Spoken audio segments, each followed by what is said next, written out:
Get it? Okay. What we have done at the roundtable is before the meeting, at a pre-meeting, we have offered uh, either a history group, and you'll see what's happening today, or other roundtables to come in and speak. We give you 8 minutes to speak. So we had it from Wisconsin. We had Ed Flanagan do it from South Carolina. We had the Brandywine Civil War Roundtable. Forgive me for getting some of this, but if any of you were out there and you'd like this 8 minute spot in the beginning, as we're doing now, please just contact me. You have my email address at the NJ Civil War, so you'll know what to do. But we'd love to have you come on and do it. Oh, I'm sorry. And next month, March, Barry Compton will be doing it up at the Australia Civil War Roundtable. Real fast, what Nancy is doing over here, you're going to hear the project. She's our member, and she asked, would we contribute to this? And we did. It's part of our mission. So we made a donation to this. And Nancy has also spoken as part of the Drake House in Plainfield, and now she's going to be presenting this program. Nancy, you're on. Okay, thank you very much, Rich. I appreciate it, Henry. I really want, on behalf of the Historical Society of Plainfield, the Drake House Museum in Plainfield, I want to thank the North Jersey Civil War Roundtable for all their assistance with this project. This is our 8th Eagle Scout project. Vito Mazzola is on it. He's on under Leo, his father's name. He came to us looking for a project, and we have a videographer on staff at the Drake House part-time, and we came up with the idea of commemorating and memorializing the Civil War veterans that are buried in the soldiers' burial plot of the Winfield Scott Post 73 in Hillside Cemetery, which is it's located in Scotch Plains on the border of Plainfield and Scotch Plains. This cemetery was set out, this plot in this cemetery was set out in 1899. And I get a lot of inquiries about it, and so does the cemetery. And I reached out to Rich, and he was very forthcoming with a donation on behalf of the North Jersey Civil War Roundtable. And I also reached out to Lori, and she is also in this video. It's about 11 to 15 minutes long. We interviewed, we did research, the scouts did research on all the 33 soldiers that are buried there. We now have a booklet of newspaper articles that the library will have a copy, and the Drake House has a copy to commemorate these men that fought. The unique part about the cemetery is that both white soldiers and African-American soldiers are buried in the cemetery, which was something that the Winfield Scott Post 73 wanted, since they fought together, they died together, so they're buried together. There are also at least 4 women that are buried up there that we have information about. Wives were able to be buried up there. And the video was shown, and maybe Lori wants, we interviewed descendants. We had 2 descendants. 2 ladies are in the blurry picture at the bottom, and we also had Lori and her husband as reenactors, and we also had people from the Sons of the Union veterans in the video documentary, and we're going to take it into the schools. I have an appointment with a social studies teacher to show them the film, and then we're going to bring it into the classrooms, because it's a way we can reach out to the young people, because people in Plainfield don't realize we had Civil War veterans that actually fought in the Civil War. So I really appreciate everybody's donations to this project. Lori, you want to add anything? It was an excellent project. We enjoyed being interviewed. We did mostly general Army stuff. Phil would talk about Army movement and troop movement, and I did talk a little bit about Elizabeth Thorne and Mary Bickerdike and general medical things that women would do. He asked about women, and Vito asked really good questions. He did a really good job on this. Yeah, he narrated the whole thing, and we did hours. It was like a 6 to 8 month project, so it was a lot of work, and we really appreciate Lori and her husband Phil for coming down and being interviewed, and they have a big part in it. Hopefully we'll get people to remember the soldiers on Memorial Day, because the Sons of the Union veterans do annually a ceremony up at the memorial plot, and we're hoping we raise awareness of the Civil War and what they went through, and they came back. Some were the fire chief. One was a fire chief. One was a police officer. A lot of them were in the Masons. In October, the Masonic Lodge in Plainfield is going to have Vito at a community dinner to commemorate also this project, because they came to see the video when we showed it at the library. The library will put it on their YouTube channel. Right now, they're working on the transcriptions of it so that people can hear and see the words at the same time. So as soon as that's done, I'll send it to Rich and Henry, and then they can send it out to everybody, how they can link to it. Hey, is that it? Yeah, unless you have any questions. And how can they get a hold of you with regard? They can get a hold of me through the Drake House. It's Drake House Plainfield NJ@gmail.com. When we get done, I'll put it in the chat. Or they can just Google Drake House Museum in Plainfield, and it'll come up on the web. We're open on Sundays 2 to 4, public hours, and we're also open by appointment. We have some Civil War artifacts because the museum was in existence when some of the GAR members were still alive. So we have a lot of their artifacts. We have a Farragut cannon there.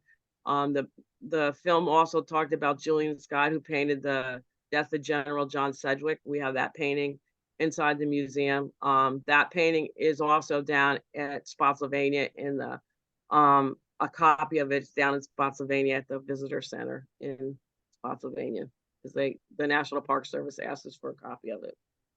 At a meeting, is there any way that at a later meeting, not tonight, but you said the thing is 15 minutes, we could Right. start at another pre-meeting. Is there any way we could, Henry and I could review this movie ahead of time? Sure. Mm-hmm. Sure. Yeah. I'd like that. I'd like that, and then we'll make another arrangement. This time you could bring on the Eagle Scouts themselves to give an introduction, and then we'll just show it in the entirety. Yeah.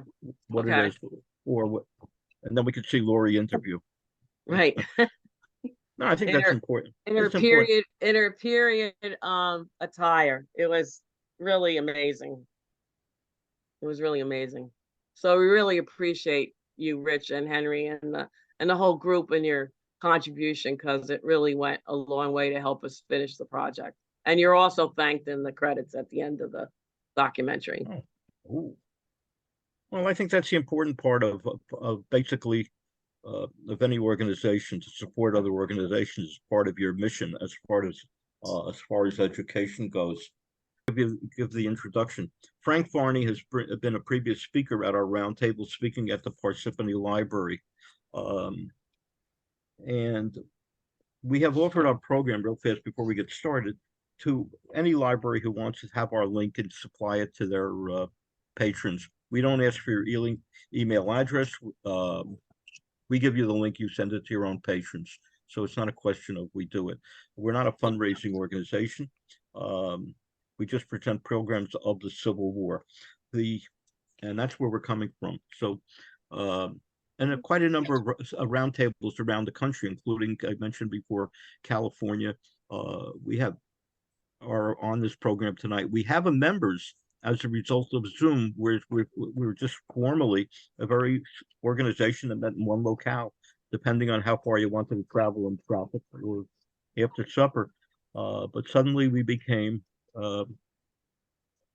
nationwide. And I see Barry Crompton's on from Australia, and I'll offer the same thing. Barry's coming on in March, that I mentioned before about his roundtable, so he'll be giving a presentation. That's who we are, and we offer to any library who happens to be on. You know, just adding another name to my thing and just send it out. As long as I don't have to stuff envelopes, I'm happy. Okay, here we go. And I will show the book when I get my picture back on. It says Frank Varney earned his undergraduate degree at William Patterson University and his MA and PhD at Cornell. He is a recently retired distinguished professor of U.S. and classical history and has been the recipient of multiple teaching awards. Dr. Varney is available to take student groups to historic sites, especially Civil War battlefields, and is a frequent speaker at Civil War roundtables, historical societies, and others interested in group. He has been the keynote speaker at several veteran memorial dedications and has made numerous radio and TV appearances. He is currently, I believe you mentioned, he's currently a professor at St. Michael's College in Vermont. He now resides in Fort Ticonderoga. Frank, you're on.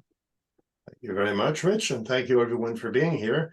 I'm now trying to figure out how to get my PowerPoint back up here. I don't know if you could see my There we picture, go. but I wanted to show your book before we get started. Oh, okay. Okay. Oh, that's okay. All right. Okay. Can you see the PowerPoint? Yes. Okay, you're on. All right. do that. This is the second book. Frank, you just have to put it into presentation mode. Not sure how to do that. I think at the bottom, you should be able to. It's at the top. It should be at the top. On the top, I have mute, stop video, security, participants, chat, new share, pause share, remote control, apps, and No. If you're looking right at your slideshow, all the way over on the left, yeah. it should say slideshow. Does it say, do you see anything that says slideshow? What I'm I going to can see do all is this. I'm going to end the show and then I'm going to do it again. How's that? I can see all your slides though. Well, he wants to present it, he wants it to look good. yeah. He doesn't want it to look Right. like This is the slideshow. Is it showing as that?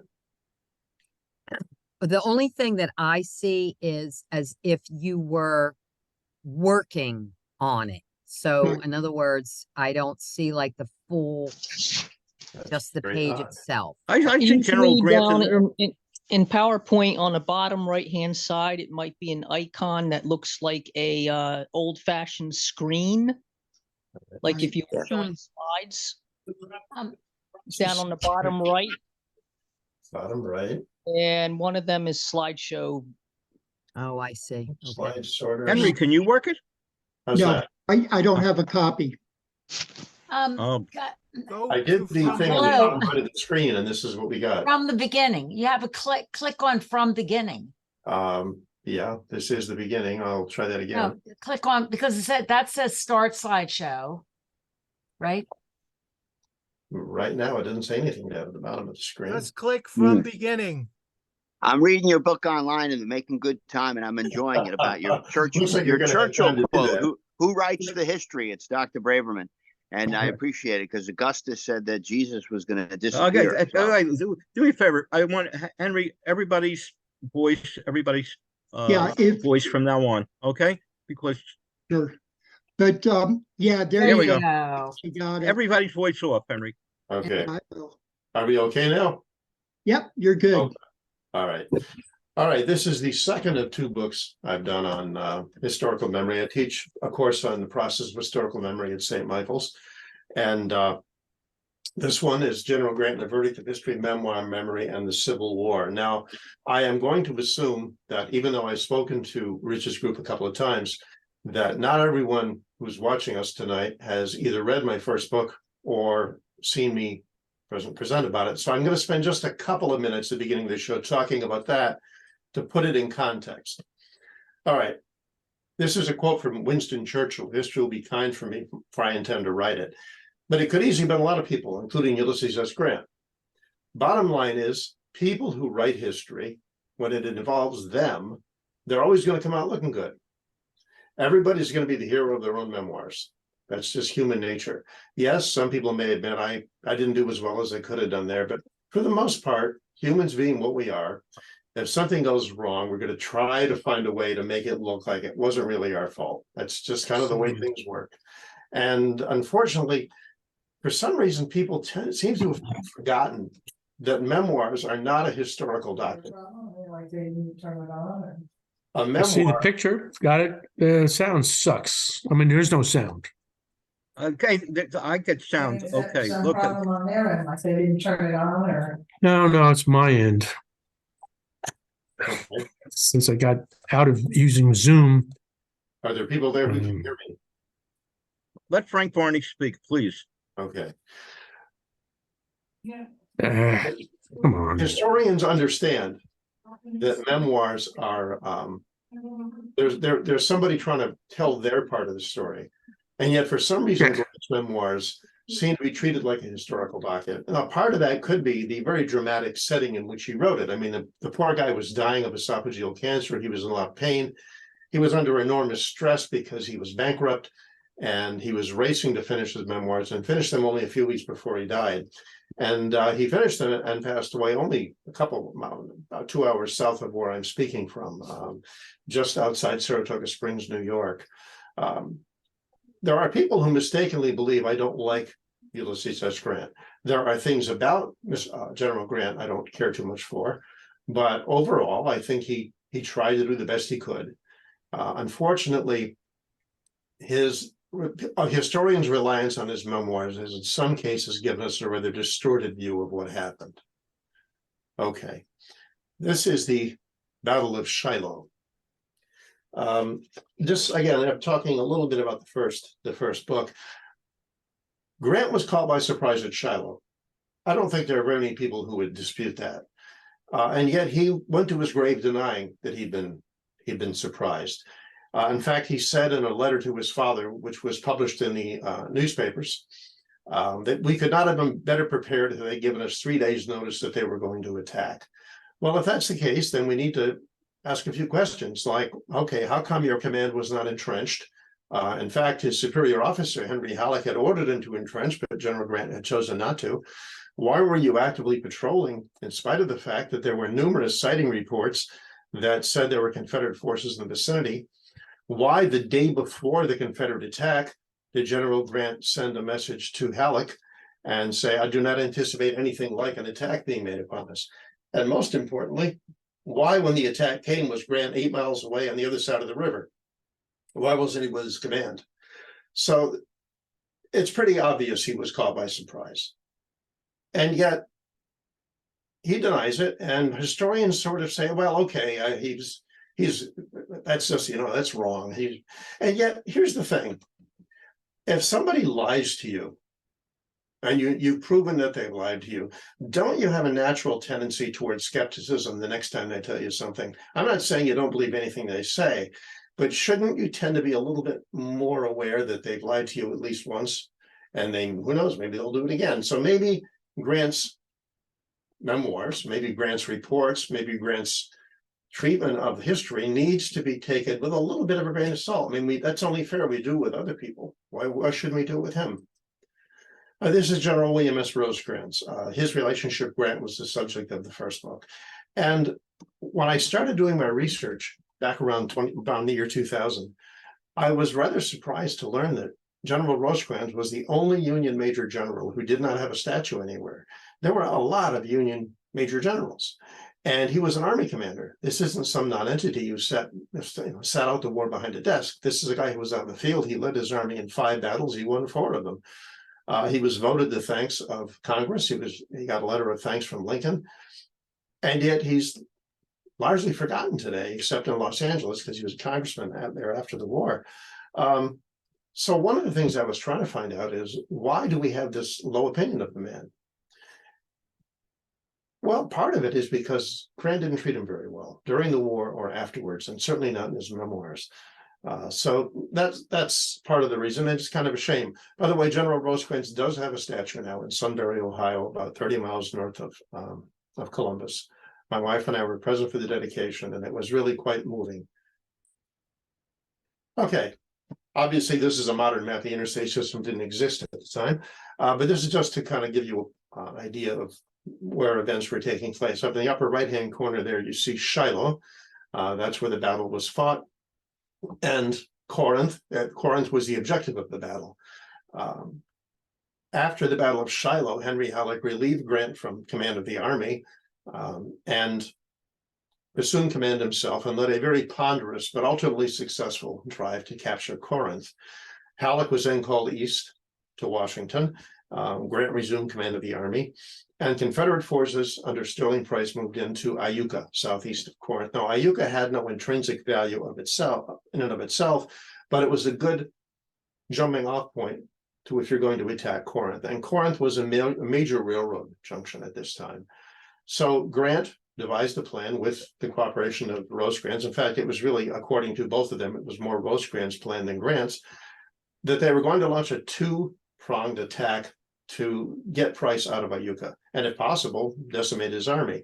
The plan called for Grant and Edward Ord to move southeast from Corinth, and you see where Burnsville is located on the map. They're just above the I-72 marker. They were to attack towards Iuka from there. Meanwhile, Rosecrans was to take about half the army south to Jacinto, and then swing it east and come up to Iuka from the south. There were two good roads out of Iuka in that direction. Rosecrans was to cover both of them. And then when Ord's and Grant's attacks went in, he was then supposed to attack the Confederate rear. Unfortunately, the whole thing unraveled. It just didn't work out well at all. Ord and Grant stopped their advance at Burnsville, about 8.5 miles away from Iuka, and they just sat there. Apparently, there was one of those acoustic shadows, which occasionally happened during the Civil War, and they did not hear the firing from Rosecrans' column. Rosecrans, for his part, had realized once he got underway that the two roads he was supposed to cover, you can see them there on the map, running southwest and southeast, were much farther apart than they had been led to believe. And the terrain between them was very bad, very swampy. If he had tried to cover both roads, he was really asking to be defeated in detail. He had a smaller force than Price did anyway, and dividing that force with two unsupporting columns would not have been a good idea. And in Grant's first report of the Battle of Iuka, he agreed with Rosecrans' actions. What Rosecrans decided to do was advance up the one road, the Jacinto Road, until you came to that little cross intersection there, the Bay Springs Road. Then he could swing east and cover both roads. The problem was the inactivity of Ord and Grant's columns meant that Price was free to concentrate forces against Rosecrans, who was unable to clear the Bay Springs Road in time to prevent Price from escaping out to the east. So it was a victory. It just wasn't a terribly decisive victory. What pursuit happened was done by Rosecrans, and yet Grant submits two reports of the battle. In the first one, as I said, he agrees with Rosecrans' decision and has no complaint about him. He speaks of Rosecrans in very positive terms. His second report, written a little over a week later, was much more negative, and he talked about the escape of the Confederate Army and that there was no pursuit, and he elaborated upon that years later in his memoirs when he claimed Rosecrans did not pursue at all. Well, that's simply not true. Rosecrans did pursue. He pursued quite a while, and bear in mind, his force was smaller than the army he was chasing, and had been spent 2 days in forced marches and battle, and yet he's in pursuit of Price. However, Ord's column turns around and goes back to Corinth. That's the fresh troops.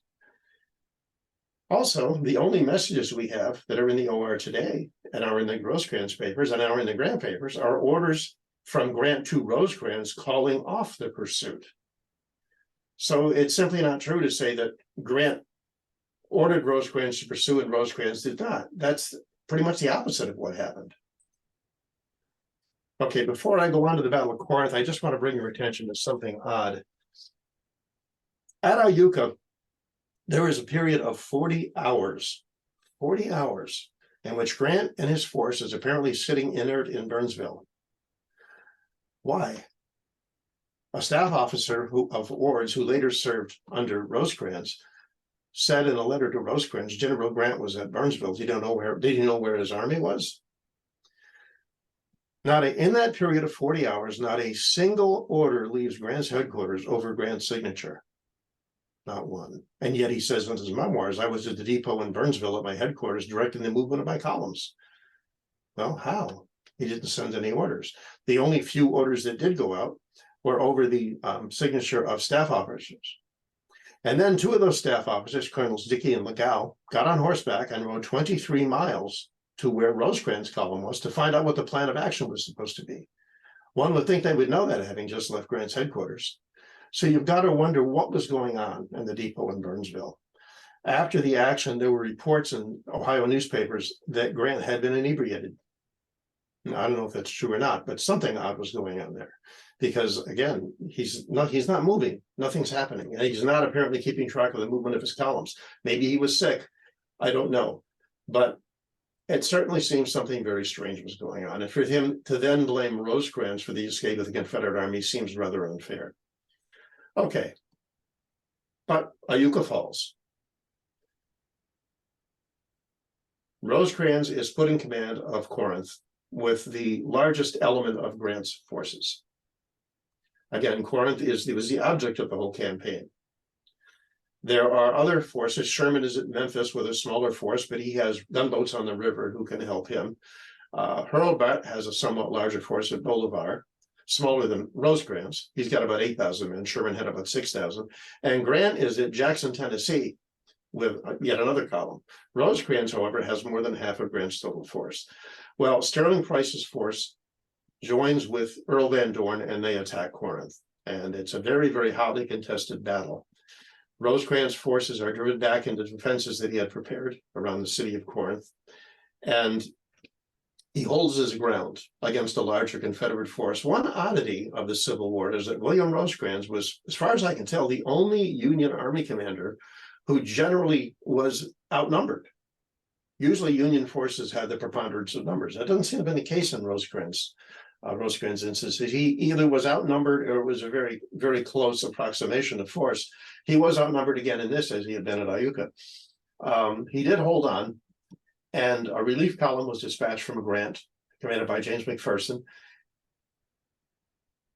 Van Dorn withdrew. Grant sent Hurlbut, now joined by Ord, to assume command, to contest the crossings of the Hatchie River so Rosecrans could come up on Van Dorn and attack from the rear. And Rosecrans tried to carry it as part of the plan. The problem is when Ord got to the Hatchie River, he attacked the Confederate elements that had crossed the river, drove them back, and then instead of holding the bridges from his side, he pursued, and he got his army pinned under a bluff, under heavy fire, and he was unable to stop Van Dorn from sideslipping his forces and escaping by another unguarded crossing. Grant chose to blame Rosecrans for this escape. Again, he claimed Rosecrans failed to pursue. Again, Rosecrans did pursue. You can see it in the OR. The only orders regarding a pursuit are Grant calling off the pursuit over the objections of Rosecrans, and I might add of Hurlbut, and I might add of Henry Halleck and Washington, who asked Grant why he was stopping the pursuit. Why don't you reinforce Rosecrans? Grant basically dodged the bullet there. So Grant takes credit for a victory at the Battle of Corinth, and he gets credit from a number of historians. It's a battle he is 58 miles away from, and not in telegraphic communication with the elements doing the fighting for most of that time. And yet he somehow gets credit for the victory, and Rosecrans gets blamed for once again letting a larger Confederate army escape. It just seems odd somehow. Okay, would you buy a used car from this man? I'm not sure I would. His name is Mortimer Leggett. He was a colonel with Hurlbut's command. Between those two reports I mentioned of the Battle of Iuka, the first one Grant complimented Rosecrans, and the second in which he criticized him, between those two, a letter from this gentleman, using the term somewhat loosely, arrived at Grant's headquarters, addressed his Chief of Staff, John Rawlins. And in it, Colonel Leggett said some kind of nasty things about General Rosecrans, among which he claimed that the reports in the Ohio newspapers that Grant had been drunk and at Burnsville during the Battle of Iuka had come from Rosecrans. He did not say how he knew that. Now, is it possible that they did? Yes, it is. It is possible. But we don't have any evidence that Rosecrans was responsible for it. He flatly denied it when he was asked. And there were plenty of Ohio units with Ord's command who would have been in the position to actually see Grant at Burnsville. So it's possible Rosecrans said it. It's also highly possible he did not say it, just as we don't know whether Grant was drunk or not. But the bottom line is whether or not Grant was drunk and whether or not Rosecrans said to the press that Grant was drunk, if Grant believed Rosecrans had said it, that's all it took. And this gentleman is apparently the one responsible for putting that bug in Grant's ear.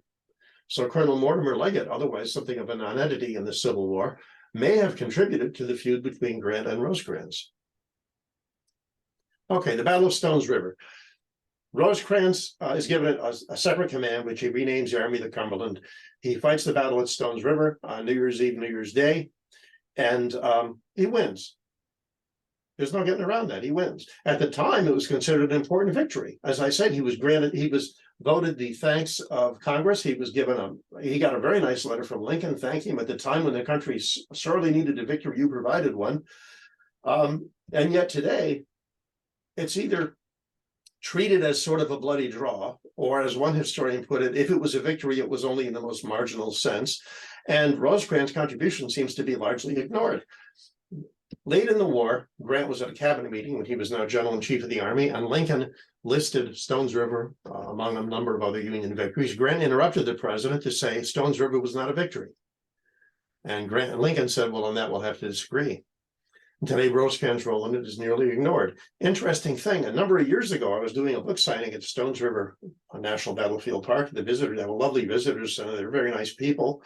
There was a slack period. I got to walk through the museum again, and I noticed something. You know, in the museums, they have photos, and then they have plaques on the wall with text plaques on them. And in the run-up to the battle, Rosecrans is there. His picture's there. His name is there. He's doing things. And all of a sudden, the battle starts, and his name completely disappears. It's like the battle happened. It's almost like he was suddenly sucked into a time warp or something and disappeared, and the battle happened without him. Then the battle was over, and there he was again. Well, I mentioned it on C-SPAN, and I don't know if that had anything to do with it, but the next time I visited Stones River, he is now mentioned, at least in the context of the battle. The thing is, a lot of historians, you read accounts, and they say things like, Rosecrans' contribution to the battle was mostly negative. He rode around the battlefield at a frantic pace, red-faced and sweating, shouting profanities and cursing his men as cowards. And that they basically ignored him, that his contribution to the battle was nothing. On the other hand, you can read accounts from officers who were actually there, as opposed to historians who weren't. And Rosecrans' name is mentioned over and over and over again as supplying on-the-spot leadership. One officer said this was good generalship. Another said years later, I can see him today as if he were a god of battle. That doesn't sound to me like a man whose troops routinely ignored him. And yet, that's the image we have of him, that he was ineffectual at best at Stones River. Tullahoma campaign. If you study it, it's studied in some European military academies, a masterpiece of organization and maneuver. Rosecrans doesn't get much credit for it. That's not because of Grant, really. It's largely ignored because it didn't involve a whole lot of fighting. Rosecrans pretty much maneuvered Bragg out of every good defensive position. He'd never succumbed to the urge to launch a headlong frontal attack, as would happen at places like Cold Harbor and a few others. But it took place the end of June, 1863, and of course, July 1st, 2nd, and 3rd, Battle of Gettysburg, and July 4th, Vicksburg falls. So as Rosecrans himself said, at the time, it will not get much attention because it was not written in letters of blood. However, he did a very good job. But he got criticized by Grant and therefore by historians later for taking too long to launch his campaign. And you have to ask, so what? The bottom line is he didn't take command and then, immediately he didn't take command of an army that was ready to go. He had to rebuild it. I talk about this in detail in the first book. A lot of modern historians, military men have agreed with me that, he had things he had to do. He did them. He launched his attack. He won the Battle of Stones River. And again, was it a victory? Well, ask yourself this. He fought an army of comparable size. He inflicted more casualties than he took, both in real numbers and on a percentage basis. He held the field at the end of the battle, and Bragg retreated back beyond the point from which he launched the campaign. I'm not sure exactly what else Rosecrans is supposed to do for this to be considered a victory. Well, again, at Stones River and at Tullahoma, he waited until he was ready to go, and then he moved. And Union fortunes did not suffer at all because of any supposed delays on the part of Rosecrans. His campaigns were successful, and no other Union campaigns were threatened. Mr. Harper, you okay there? Okay, Battle of Chickamauga. This is Rosecrans' sole defeat. And it is a defeat, but there's reasons for this. It was He was supposed to be supported on his immediate left by Ambrose Burnside's corps, who were stationed in Knoxville, and on his strategic right by Grant, who had captured Vicksburg and was basically waiting to decide what he was going to do next. Both of them were supposed to operate in conjunction with Rosecrans. Burnside never moved. Halleck complained, he seems tied to Knoxville. I can't seem to make him move. He apparently ignored the repeated orders of Halleck and actually of Lincoln himself, who ordered him to go to General Rosecrans' assistance with all haste. A week later, he still hadn't moved. As far as Grant was supposed to operate in conjunction with Rosecrans. He didn't move. He claimed later that the telegraph between his headquarters in Washington was down for an entire week, and he never got the orders. I don't know. It just seems counterintuitive to me that nobody in Washington would have noticed it's been a week and we haven't heard from Grant. In spite of the fact we've been sending him orders, there's been no response. There's this thundering silence from Vicksburg. And yet the telegram mysteriously went up again in time for him to be ordered to go to Chattanooga and possibly relieve Rosecrans from command, which he chose to do. Was Chickamauga a defeat? Yes, it was. On the other hand, it's often portrayed as a shattering rout, and it really wasn't. If you really study it in detail, there were two divisions that broke, they fell back, and they rallied. That's not uncommon on Civil War battlefields. It does happen. And the objective of the campaign was Chattanooga, which Rosecrans and his army still held. James Garfield was Rosecrans' chief of staff at the time. He was elected to Congress and left Chattanooga to go to Congress. And as he was leaving, George H. Thomas, the senior corps commander, asked him to, or directed him to, put a stop to these damned lies about Rosecrans when he got to Washington. And he said he would, but he didn't. He would be intercepted on his way there by Edwin M. Stanton and Andrew Johnson, who basically would say, if you want our support for your political career, here's what you're going to tell the president. And we know this because General C.C. Augur was present at the meeting and left a journal. Grant relieved Rosecrans for a number of reasons, but none of them were really valid. Realistically, Rosecrans didn't panic and run. He made the same decision at Chickamauga, that Grant had made at Shiloh, that staying on the front line where the fighting was taking place wasn't going to rally his troops who'd fallen back, in Grant's case to the Tennessee River, and Rosecrans' case back to Chattanooga. So he rallied the columns as best he could. He withdrew to the objective of the campaign, while George H. Thomas and his men fought a rearguard action. And then at Thomas's suggestion, Thomas withdrew Chattanooga, and Chattanooga remained in Union hands and will be the launching point for the Atlanta campaign. Rosecrans is later reassigned to the Department of the Missouri over the objections of Grant. And then Sherman launches his Atlanta campaign. And it's quite successful. We'll talk more about that in a bit.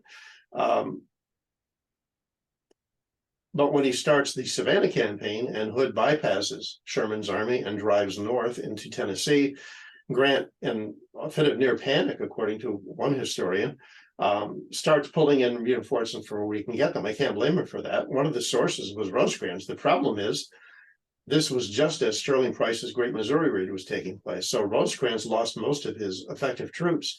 However, he did, with assistance from other forces, manage to stop Price's raid. My name is removed for taking too long. Okay, which brings us to the next topic, fighting Joe Hooker. Hooker's a hard man to like in a lot of ways. I mean, he is kind of vainglorious. I just wrote an article about him and three other generals for North-South magazine. It'll be out in the next issue, I think. The thing is, Hooker has kind of gotten a bad rap. Stephen Sears did a pretty good job of explaining some things about him in an article he wrote in Defense of Fighting Joe. Battle of Chancellorsville. I'm speaking to a crowd of people who know a lot about the Civil War, so I don't need to explain Battle of Fredericksburg and the Battle of Chancellorsville to you. But one of the things that's interesting to note is that when Hooker's plan fell apart, there was a court of inquiry convened by the Joint Congressional Committee on the Conduct of the War, and they found that there were 4 reasons for the defeated Chancellorsville, and 3 of them were not remotely Hooker's fault. Olive wrote as Howard, failing to guard the right, failing to watch out for an attack from the right, in spite of the fact that he had repeated orders from Hooker to do so, and warnings from lookout points.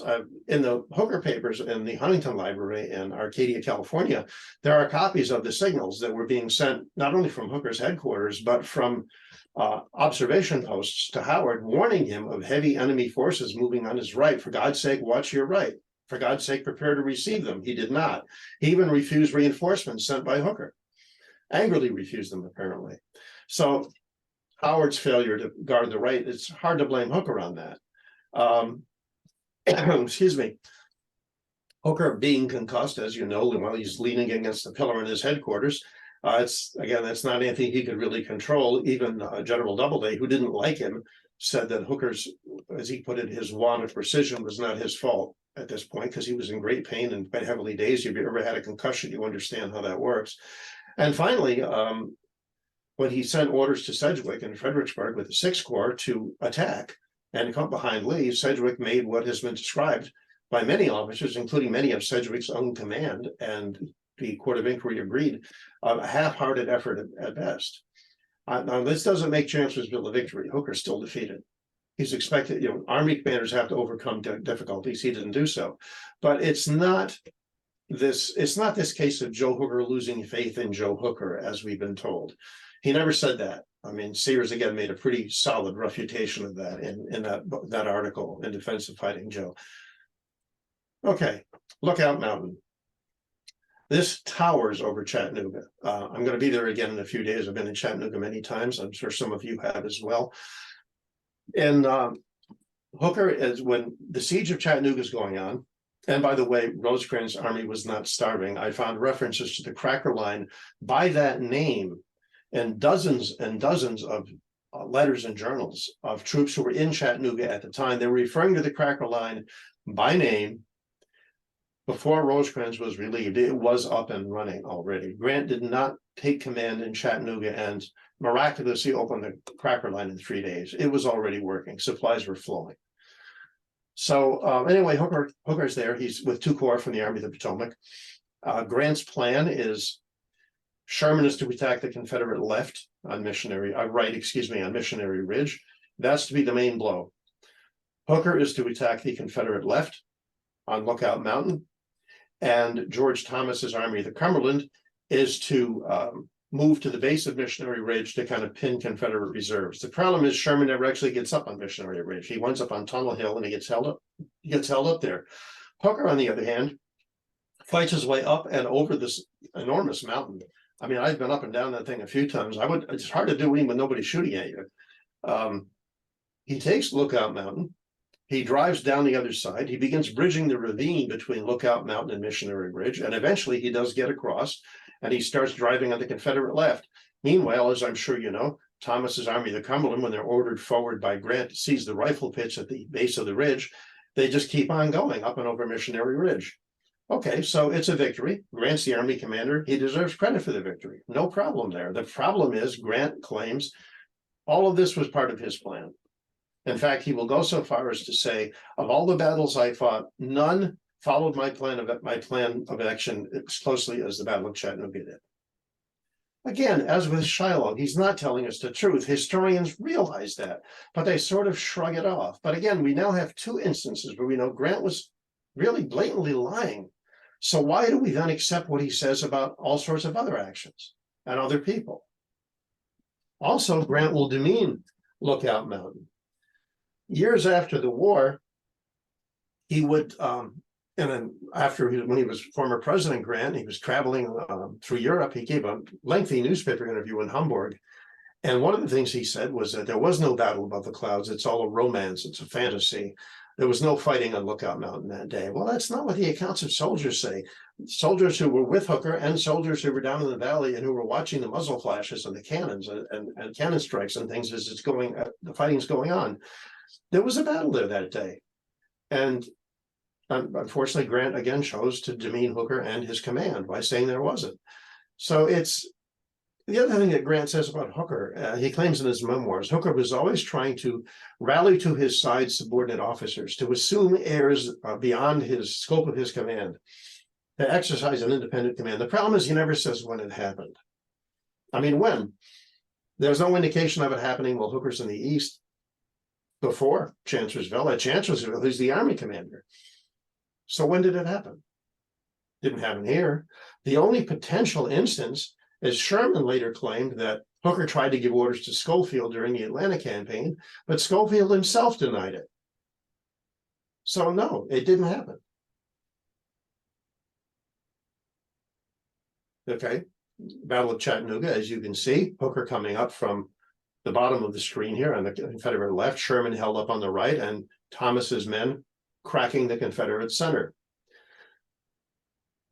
By the way, Grant, who, as you know, now he's criticized Rosecrans for not pursuing aggressively after the battles of Iuka and Corinth, even though he did. Grant offers no pursuit after Shiloh, and he doesn't pursue here.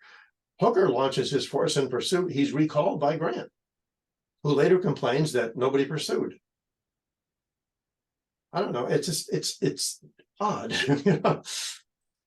Okay, this is Missionary Ridge from approximately Grant's headquarters. At the time of the battle, it was much more sparsely wooded and there weren't as many buildings around. But as you can see, it's pretty lofty eminence. Okay, going on the campaign, we're going to cover this quickly. Hooker and Thomas are both very major parts of this campaign. Hooker's corps is involved in a great deal of the fighting. And Thomas, who was later criticized for being slow by Grant, there's no indication of that anywhere in this campaign. His command is where it's supposed to be, when it's supposed to be there. Between the two of them, they supply a sizable percentage of the punch that helps Sherman take Atlanta. However, McPherson is killed in the latter part of the campaign. And instead of promoting the next obvious officer to command of that force, which would be Joe Hooker, who was senior in command, age, and date of commission, Sherman promotes Oliver Otis Howard past him, the man who is basically the most responsible for Hooker's defeat at Chancellorsville. And an outraged Hooker resigned in disgust. And he's sort of written out of the Atlanta campaign, large measure because of that. It's really quite a shame. George H. Thomas, the estimable Rock of Chickamauga. You're very rarely going to find anything negative about this man. I mean, you go to any Civil War website, you go to any Civil War roundtable, you mention his name and people are going to speak of him in glowing terms until somebody says, yeah, it's a shame he was so slow. The problem is, I don't see any record of that. Grant in his memoirs damns him with faint praise. I mean, there's no good way to really criticize the man. He didn't do anything wrong.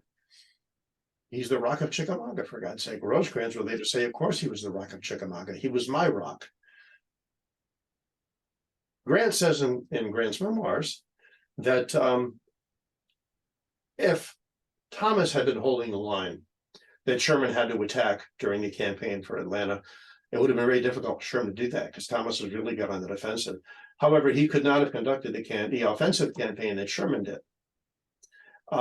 He also repeated, I'm paraphrasing slightly here, a supposedly amusing anecdote. We used to say that General Thomas was too brave to run and too inert to attack. Okay, but again, when does this supposed slowness happen? Early in the war, Thomas is under the command of Don Carlos Buell. Buell never criticized him for being slow. Later, he's under the command of Rosecrans. Far from Rosecrans criticizing him at all. Rosecrans talks about him in glowing terms. There's no indication under either of those commanders that he was slow. Then he serves under Sherman during the campaign for Atlanta.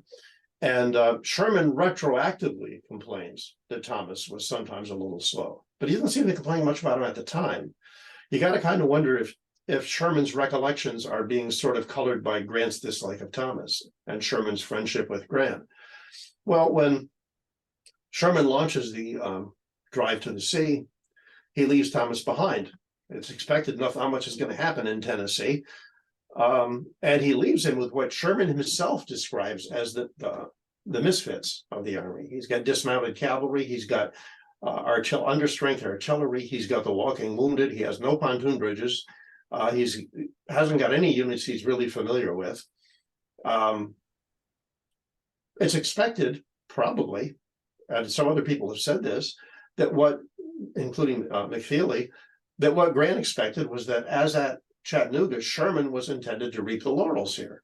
And Grant, of course, by this time is a general in chief, and he's involved in the Overland campaign. Sherman is supposed to complete the drive to the march to the sea and take Savannah. However, Hood launches a surprise invasion of Tennessee. He's defeated at Franklin by a command ostensibly under Schofield, one of the Grant men, but realistically under the command of Stanley, because Schofield's on the wrong side of the Harpeth River for much of the fighting, but it's his command. And after the fighting is over, Thomas asks, can you hold your ground? And both Stanley and Schofield say, no, we're outnumbered and we really need supplies. So they pull back to Nashville. Hood advances, doesn't attack Nashville. He doesn't have enough men. He can't really even lay an effective siege to Nashville. So what he does is sort of stop and wait. It's almost like he's waiting to see what's going to happen. Grant freaks out, for want of a better term. He starts firing off telegram after telegram to Thomas, ordering him to attack immediately. Thomas responds calmly. Remember, he's dealing with the cavalry of Nathan Bedford Forrest, and his cavalry is largely dismounted, and some of them don't even have any weapons. He can't really launch an attack, because if he has any kind of line of supply, Forrest is going to eat it up. He's got troops who are sick. He's got troops who don't have weapons. He's got the misfits of Sherman's army, as Sherman himself said. He's getting it together. He's getting organized, and it's not like anything is happening. Hood is not attacking. Hood is just sort of sitting there. He's not leaving. He's not attacking. There seems to be no real urgency here, but Grant is having a fit. Grant fires off a telegram to Schofield and orders him, who's again with Thomas in Nashville, talks to him about having Schofield take command of the army. There is a history between Thomas and Schofield. I won't go into it here. I addressed it in the book. It is really a very unsavory and very unsettling history, dating back to their time together at West Point when Thomas was an instructor and Schofield was a student. Well, for one reason or another, Grant decides, okay, I'm not going to relieve him with Schofield. He contacts Blackjack Logan and orders him to go to Nashville. And if Thomas is not attacked by the time you get there, assume command, launch an attack. Okay. He's on his way. Grant still firing off telegrams. And Thomas replies, we have a very bad ice storm going on here. He had actually taken casualties just trying to move his troops, and horses and men had gotten injured on the ice, falling on the ice, just trying to move into position. And he said, as soon as it clears, I'll attack. Grant apparently is so incensed that he gets on a train and heads west himself. But before he gets very far, against the advice of Lincoln, by the way, before he gets very far, the weather clears and Thomas attacks and inflicts about as decisive a defeat as one Civil War army will inflict on another in this war. But he's still criticized by Grant for taking too long. In fact, the congratulatory message that Grant sends him is really rather carping and critical. It's not really a very positive message at all for a man who just won a decisive victory. Meanwhile, Stanton back in Washington is being his usual self. He's telling Thomas how much he admires him, but at the same time, he's criticizing him to Grant. Stanton, I think he's good at his job as Secretary of War, but again, like I said about Hooker, he's a hard guy to like. Was Thomas slow? Well, that's the memory we have that we've been left with. But there's nobody who seems to be complaining about him other than Grant and retroactively Sherman. During the Atlantic campaign, as I said, his men were always where they were supposed to be when they were supposed to be there. And again, if there was any slowness, you can't point to any instance in which it had a negative outcome on a campaign, or certainly in the outcome of a war. So if he was slow, and I don't believe he was, so what? There was no way to impugn his courageous ability. So as I said, Grant damned him with faint praise, and too many historians have taken Grant at his word. I devote a chapter in this book to discussing a particular historian who wrote an article about Thomas, and which he gives us. This guy didn't invent the idea of Thomas being slow. He just repeated it. But again, there's no substance to it. There's nothing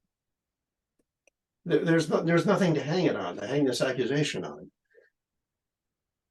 Okay, which brings us to this gentleman, Major General Gouverneur Kemble Warren.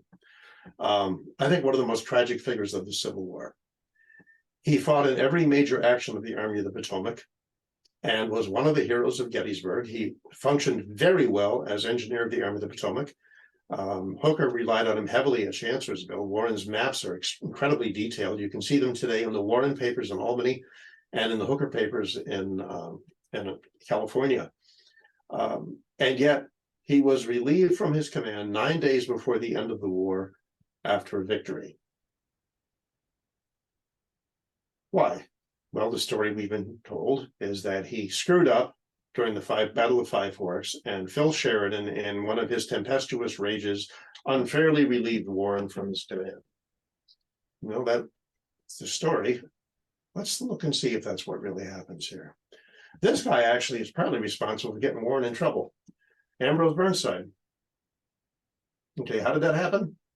Well, as you know, at the Battle of the Crater, Burnside kind of drops the ball, and he has help. I mean, one of his engineering officers, Henry Pleasance, comes up with the idea of digging a tunnel under the Confederate lines, packing it with gunpowder, blowing a hole in it, and exploding the breach. Burnside passes the plan up the line. Meade and Grant both approve it, with some changes, a few minor changes, like how much gunpowder they can use.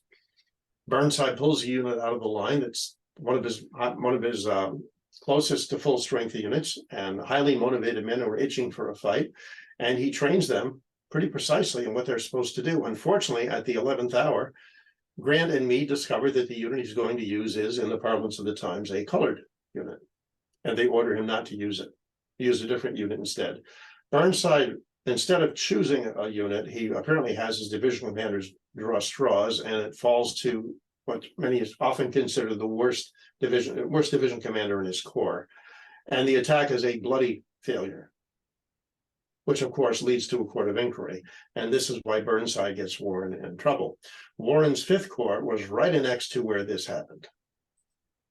Okay, this is the crater in 1864. And as I'm sure most of you know, the Union troops, because they were not instructed as to what they were supposed to do, they went down into the crater, which was not the plan. Many of them got trapped there, and they pretty much got butchered. Okay, General Philip H. Sheridan served under Rosecrans in the West and admired Rosecrans. In fact, he was one of Rosecrans's defenders, even in the face of Grant's criticism. I give General Sheridan credit for that. Unfortunately, by the time we get down towards the end of the war, he's pretty much bought into the concept of being one of the Grant men. It certainly helped his career, but it did not really help Gouverneur Warren's. Okay, here's what happens. With the siege of Richmond and Petersburg in full swing, Grant is doing a very good thing, very clever thing. He's extending his lines, trying to thin out the forces Lee can use in his lines. Grant has a huge advantage in numbers.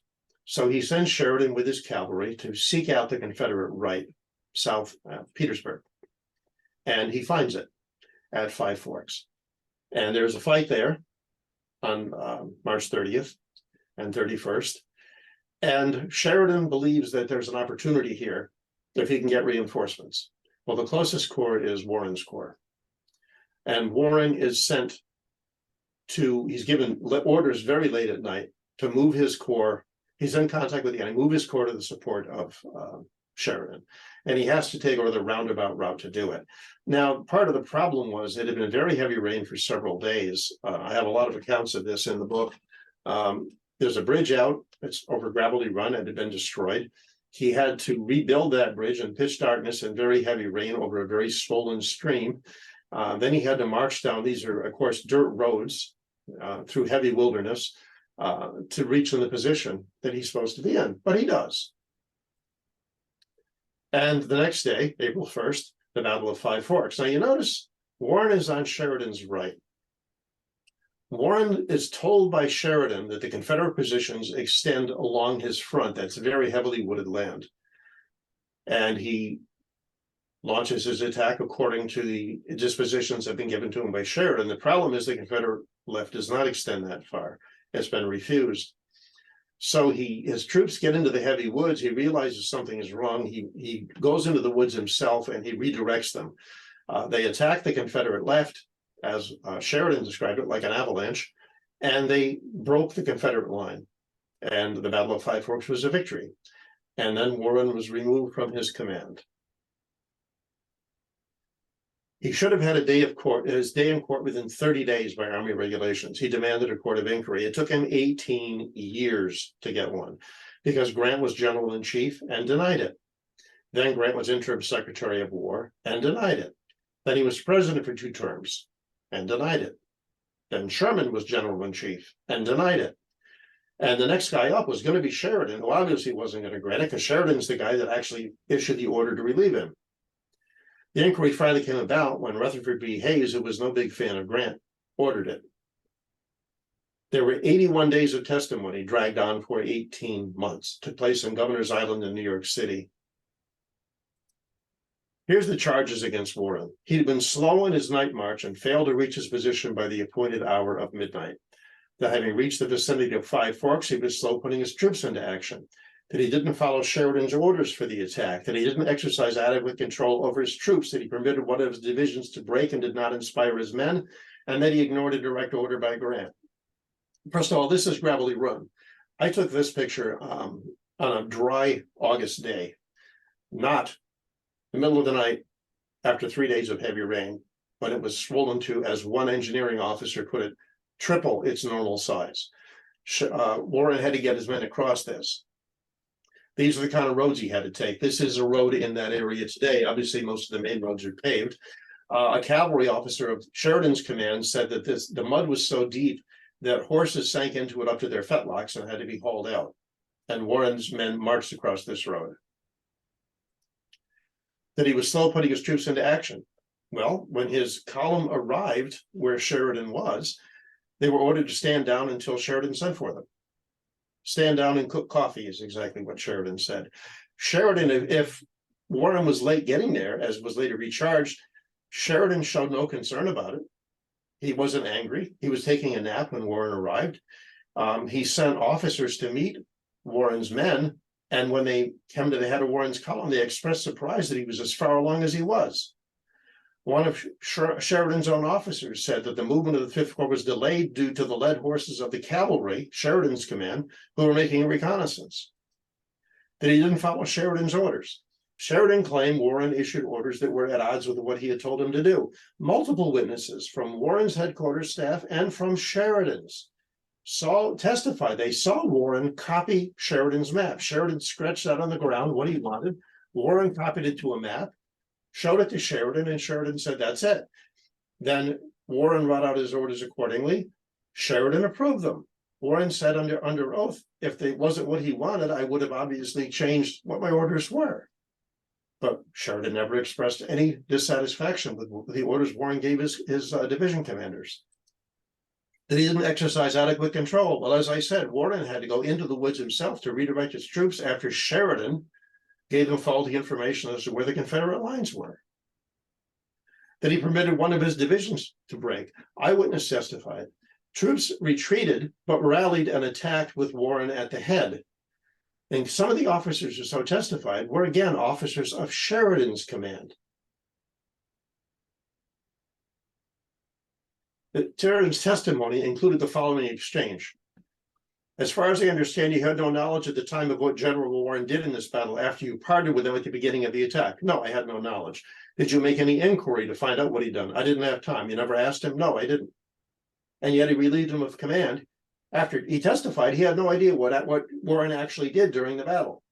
But he relieved him of command with the words, when Warren sent an officer, a staff officer, to Sheridan to find out what he should do next after the Confederates had fallen back, he was told General Warren, by God, he wasn't in the fight, that he's relieved of his command. This is why Warren's final assault, again, breaking the Confederate line. He's one of the architects of the victory, he and Sheridan together. This is an aerial view. The area today, as you can see, is still not very well built up. That's the visitor center there, that little building. Okay, Sheridan's testimony. Supposedly, he got a message from Grant that Warren would be with him by midnight. The problem is that simply wasn't possible. Warren didn't get the message until after 10, well after 10 o'clock. So Sheridan was asked, this message you got from Grant, can you recollect whose handwriting it was? No, sir. Can you recollect what you did with the original? No, sir. When did you last see the original? I don't know. Have you any reason to believe it's in existence anywhere? No, sir. Did you turn it over to the War Department? I don't know. And yet this is supposedly the key document showing that Warren ignored a direct order from Grant. Questions asked of Grant. There was a question, an issue which I addressed in the book, that he supposedly sent a message to Sheridan that war was on the way before he actually ordered Warren. Before he sent a message to me telling him to send Warren, he was asked why he did it in that order. Here's Grant's reply. I think there was a little delay of half an hour caused in that way before sending the message to General Warren. I think there was a little delay in sending General Warren his orders in consequence of that. I think that I did, as I've stated, but I will not be sure about that. I think there was a delay of that sort in sending General Warren his orders, which I did not know of at the time I wrote to General Sheridan. I think there was a delay long enough for General Meade to come to my headquarters to see me in person. Yes, I could not state it positively, but I have an indistinct recollection that there was a delay in that way. Here's the problem with that. It was Meade's suggestion, well, Warren's to Meade and then Meade to Grant, to send Warren in the first place. So if Grant sent orders to Meade and said, okay, go ahead and send Warren, why would Meade have to write to Grant to find out what he meant? Doesn't really make any sense. And again, could Grant's response be any more vague? This from a guy who supposedly had an excellent memory. The Warren Court of Inquiry. Grant volunteered to take the stand. He was not subpoenaed. This is former President Grant. He testified that Warren disobeyed a direct order. Warren was acquitted of all charges. Indications are the order from Grant never existed. Okay, here's the deal. The message that supposedly was sent, they identified various people.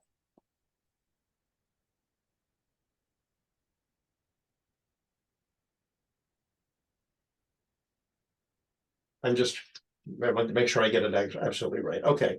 Grant and Sheridan disagreed over who carried the message. First, they said it was Forsyth of Sheridan's staff. Forsyth was called to testify. He said, no, it wasn't me. I wasn't even at headquarters that night. I was out with the picket line. Then they said, oh, okay, it was Michael Sheridan. Well, first of all, you would have thought Phil Sheridan would have recognized and remembered if his own brother had carried the message. So they said it was him. So he was called to testify. He said, no, it wasn't. He said he left Grant's headquarters at 10:30. He didn't carry the order. He said, I carried a verbal message that troops were being sent, but at that time I hadn't decided who they were. He said it took him an hour to get from Grant's headquarters to Sheridan's, riding at what he described as a dangerously reckless pace. Other messengers who went from Grant's headquarters to Sheridan earlier that day said it took as long as 2 hours. So 1 to 2 hours is the travel time from Grant's headquarters to Sheridan's. But according to the time frame, when Grant said he sent the message and Sheridan said he received it, that means the writer left at Grant's headquarters at 10:45 and arrived at Sheridan's at 11. If it took 1 to 2 hours to make that ride, how did this unnamed courier do it in 15 minutes? Also, Meade's headquarters was on the only road between theirs, and his staff unanimously testified no rider went through during the time in question. The message exists in 2 places, Sheridan's papers and Grant's papers. That's it. The no one else from either headquarters, Grant's or Sheridan's, including Sheridan's own brother, testified that that message ever was sent or ever was received. And it was physically impossible for it to have happened. Finally, by the way, Grant and Sheridan decided the messenger was an officer named Kellogg, but he was dead and so could not be called to testify. Under oath, by the way, Grant said that Warren was relieved from command because he questioned orders. That is not in the official transcript. I was surprised to note. There was a notation that a comment made by General Grant, and it was moved to strike by the prosecutor, and it was stricken. I was curious about what it was. The New York newspapers at the time reported it, but it was not in the official transcript. Warren was acquitted of all charges. Sherman withheld the finding until after Warren's death. He was dying of complications of diabetes. Among his last words were, "I die a disgraced soldier." He was buried with no military honors. There's a lot more to this story. Obviously, I'm trying to keep this to a reasonable time frame tonight for you folks. It's in the book if you're interested. I hope you are. By the way, I was at Cornell when I started this research, and there's a copy of the Warren Court of Inquiry transcript there. And it's in the back. There's a postscript by Sherman saying the court had found Warren's removal justified, which was simply not true. But that's the final word in the transcript. Also, in the front of the book, it said that the book had been donated to Cornell University Library by the generosity of General Philip H. Sheridan. I investigated and discovered that Sheridan had several hundred copies of the transcript printed with Sherman's comments and distributed them to university libraries. I also found something, I won't go into it now. It's sort of a side story, but I found 2 telegrams in the Warren papers that were identical except for one word, which changed the meaning of the telegram. The first one was sent, it didn't go through because the line was down. The second one was sent with a word omitted, and it changed the meaning of the telegram. Also, there's just a couple of quick appendices in this book. An officer who was at Shiloh noted something that hadn't occurred to me. At Shiloh, Grant did not give a single order that moved a division, a brigade, or a regiment that day. He arrived at Crump's Landing, told Lew Wallace to head for the battlefield, left. He sent an officer, he did send a staff officer to redirect Wallace and confuse him, actually. But unlike at Stones River and Chickamauga and other places where Rosecrans is noted by multiple officers and reports, letters, and journals as having been present all over the battlefield, according to Don Carlos Buell, when he reached Shiloh, Grant was on a steamer, on a gunboat in the middle of the river. He wasn't rallying troops. He wasn't directing anything. Here's another one that I found interesting, again, by an officer who was present at Belmont and who liked Grant. He generally was quite fond of Grant, apparently. He praised him quite a bit. But he said at the Battle of Belmont, which Grant exceeded his orders and launched an unauthorized attack, he said Grant told his story at least 11 times, either first time verbally and the other times in writing, between the day it happened and years later. And the story was different each time. And Grant looked better every time he told the story. Also, according to this officer, one of the most well-remembered aspects of Belmont, Grant was supposedly the master horseman, the last man to board the transport as his regiments were ready to evacuate, riding his horse up a single plant in a feat of daredevil horsemanship. Except that according to Colonel Conger, it's not mentioned in any other account by any other witness. We only have that story from Grant.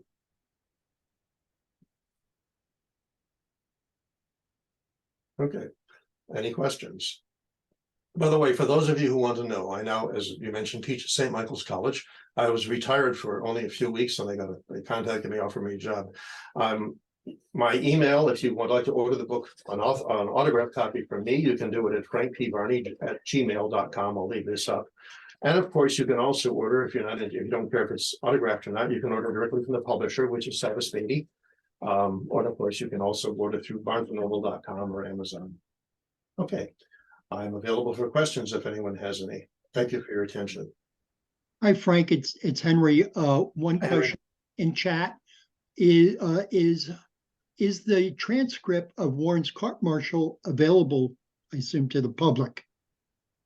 I don't know if it's available. I don't know if it's been digitized. I mean, I started reading, like I said, I started researching these books over 20 years ago, and I was working with the Warren transcript about 10 years ago. By the way, one of the things I found in the Warren papers, by the way, was his attorney's annotated trial notes, which was a really great help to me. But they are available. They are in libraries, university libraries. I know that Cornell had it, and they probably still do. And I imagine most major university libraries probably do. So if you have access to, or whoever asked the question, if you're anywhere near a big university, they probably either have it or they can get it for you through interlibrary loan. And we had another question. If you could please quote what Grant said criticizing Thomas and Rosecrans? Well, he criticized Rosecrans frequently. Again, it's in the first book, but he claimed, for example, that at Iuka and at Corinth, Rosecrans, in violation of orders, did not pursue. He said in one case that I joined him and led the pursuit for a few miles, and then I turned back. And as soon as I turned back, he stopped the pursuit, went into bivouac. That's not true at all. And by the way, if Grant wanted a pursuit launch, he could have led it himself. In the case of the second battle, at the time the pursuit was actually being carried out, Grant was heading the other way. He was heading for St. Louis to visit his family. He criticized Rosecrans for those things. He claimed that Rosecrans' troops were starving, which simply wasn't true. He claimed that Rosecrans had drawn up detailed plans for breaking these, for supplying his army in Chattanooga, but I can only wonder that he didn't carry them out. He didn't carry them out. He was in the process of carrying them out. I mean, he criticized him for one thing after another.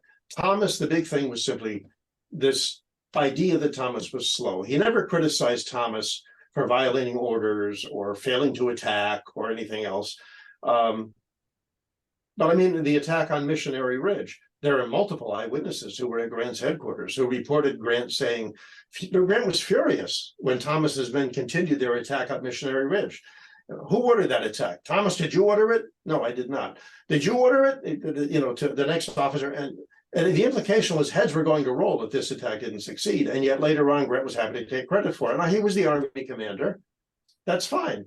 His overall plan was this attack on Missionary Ridge. He may have intended to launch the troops up the ridge after they captured the rifle pits, but the fact remains he didn't order it, and he seemed stunned when it happened. And then later on, he claimed that he had in fact intended it all along.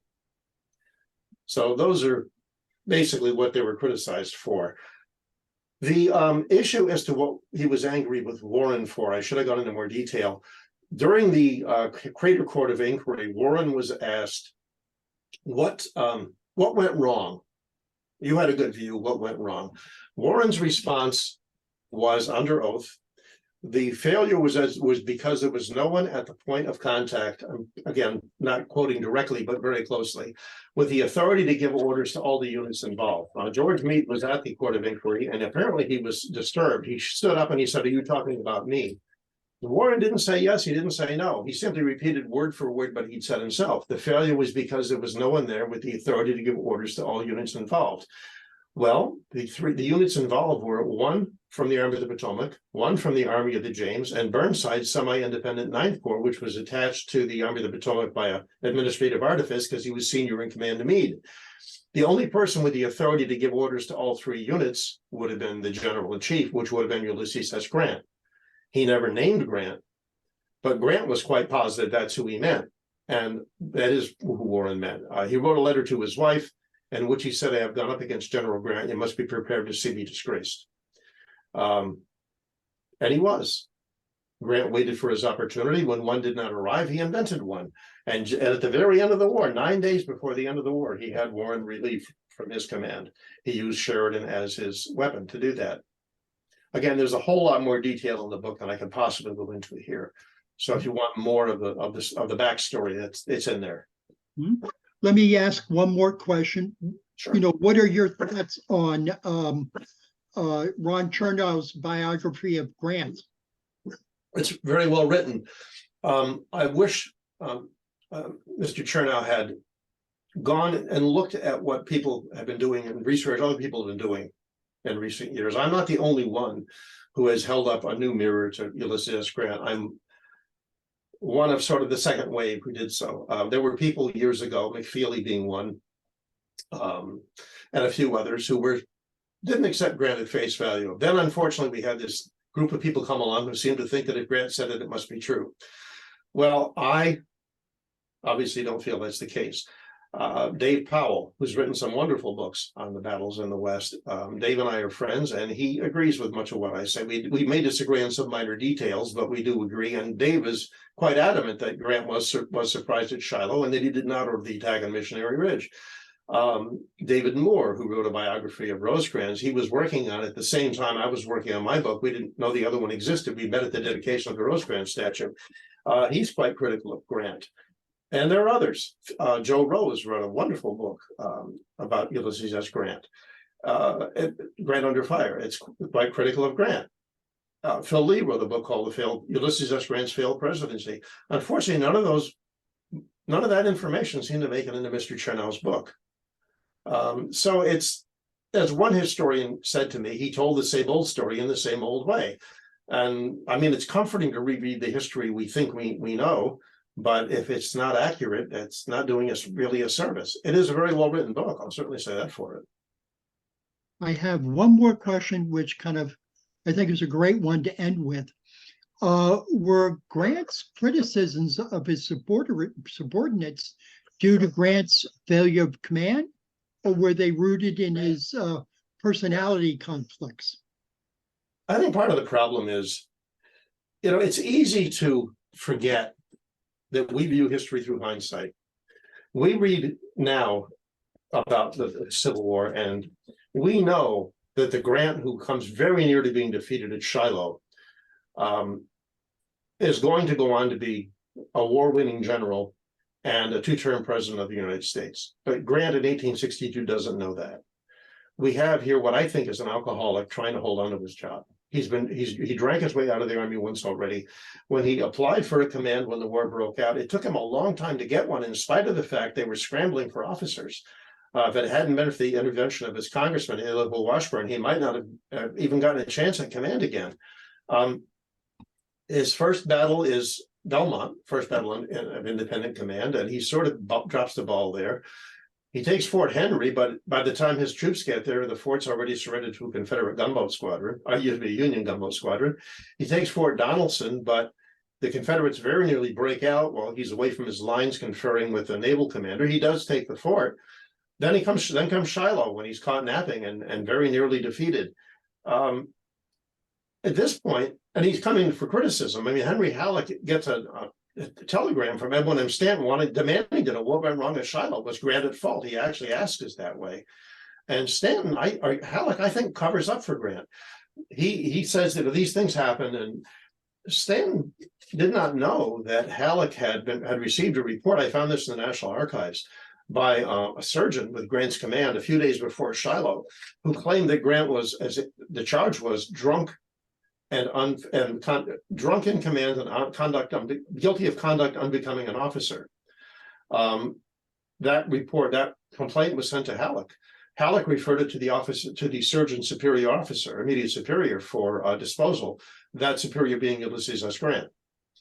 So the charge is there in a ledger of charges and specifications, but when you go to the disposition of cases, it's disappeared. The one before it and the one after it are there. So I think what we have here is a man who is, I admire his persistence, I admire his tenacity. However, he is determined that he's not going to fail again. If something goes wrong, it is not going to be his fault. Most of us probably know somebody like that. You may have worked for somebody like that. Most of us probably have. And I think this is part of the problem. Grant turned on people. The number of the people who were Granting during the war fell aside after the war. James H. Wilson and a number of others, Schofield, they had clashed with him. So Grant is determined to succeed, and he overcame failure. I give him credit for that. But unfortunately, his way of overcoming failure wasn't always fair to other people. And in some cases, he took credit that was rightfully due to other men. Thank you, Frank. In chat, there are a lot of accolades for your presentation. I think it was great. A whole nother perspective, which is great. We need to have these dialogues on these events and individuals that are very big in our history. So I appreciate that. Again, you have up the way members can reach you through your email, Gmail, and the like. It was a great presentation. For everybody who is still on the line, just to remind you, we will be sending out the video of this presentation to everybody in probably the next 2 to 3 days. So Frank, thank you for the presentation. You finally convinced me why Jesus couldn't write the Gospels. You can't write your own memoirs. You'll get in trouble. Henry, Henry, I want to, before we end, I want to just Yeah. thank everybody for attending. Next month, we're going to have Dr. Heidi Weber speak about a grant at Shiloh. For all of you who have requested a link and are on tonight, you are automatically going to get it. You won't have to ask for it. The notice you will receive, of course, always says, please request the link at whatever. Don't. You're on tonight. We've had a very nice crowd. We had over 119 people this evening. Frank, I want to thank you for a great presentation. I know it's going to cause a lot of nice arguments, but that's what it's all about. We have to present a balanced account of what happens. And for those who can't handle it, that's their problem. But that's what the business is all about. Otherwise, we'd have one party in the United States. It's not happening. Okay. I was looking for a particular source when I was working on the first book, and I contacted a historian who had used it and asked him, help me locate it. I didn't know what archive it was in. And in the process of the conversation, he asked if, he said he'd be interested in seeing my manuscript when it was done. And I hesitated a second and I said, there are places where I disagree with your conclusions. He said, do you do it respectfully? And I said, yes. He said, then there's no problem. He said, disagreeing is how we advance the field. And that's it. As long as it's done respectfully, nobody should get upset about it. Yes. Well, again, great presentation. We thank you for your time tonight, and I wish everybody a good evening. Thank you. Good night, everybody. Thank you for having me, and thanks to all of you who attended. Great job. Thanks, Thank you. Henry. Thanks, Rich. Okay. Thank you, Dr. Varney. It was very good. Thank you. Thanks, Henry and Rich, also. Thank